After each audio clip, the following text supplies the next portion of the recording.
আসসালামু আলাইকুম। আজকে আমি রান্না করব পটলের দোলমা।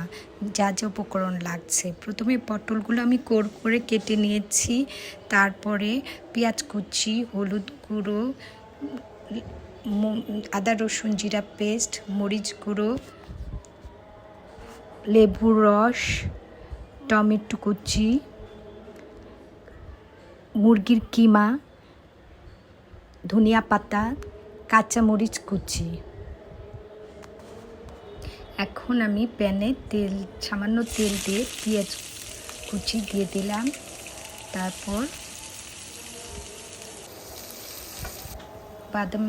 হালকা বাদামি কালার হয়ে আসলে আমি লবণ, আদা রসুন জিরা পেস্ট, কাঁচামরিচ দিয়ে দিলাম।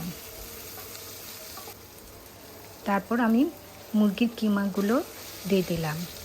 এখন ভালো করে কিমাটা তৈরি করে হয়ে আসলে আমি একটু গোলমরিচের গুঁড়া দিলাম, সামান্য লেবু রসে দিলাম।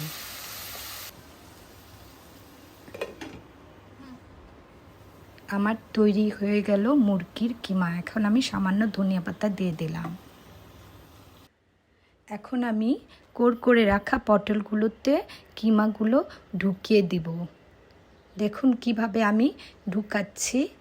আপনারা প্রয়োজনে একটা কাঠির সাহায্যেও ঢুকাতে পারেন। এখন আমি ময়দা একটু গুলিয়ে তারপর কেটে রাখা পটলের মাথাটা মুড়িয়ে দিলাম।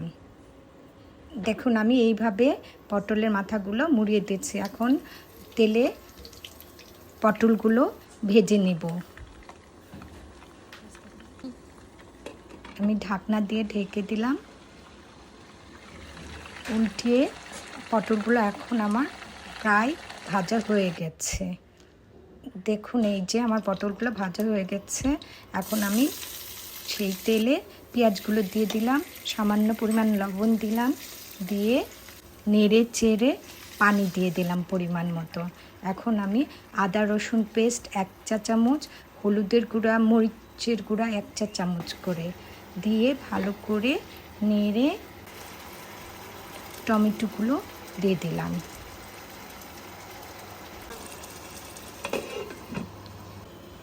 আমি কিছুক্ষণ রান্না করে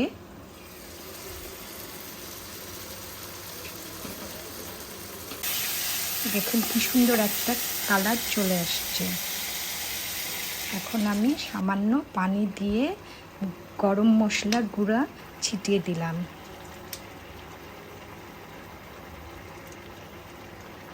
কিছু কাঁচামরিচ দিয়ে দিলাম। এখন আমি পটলগুলো ভেজে রাখা পটলগুলো দিয়ে দিলাম।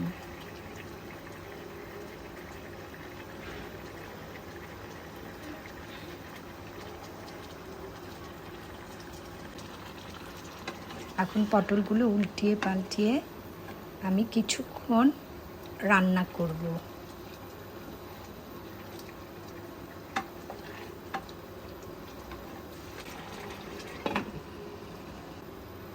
আমার প্রায় তৈরি হয়ে আসলো পটলের দোলমা। দেখুন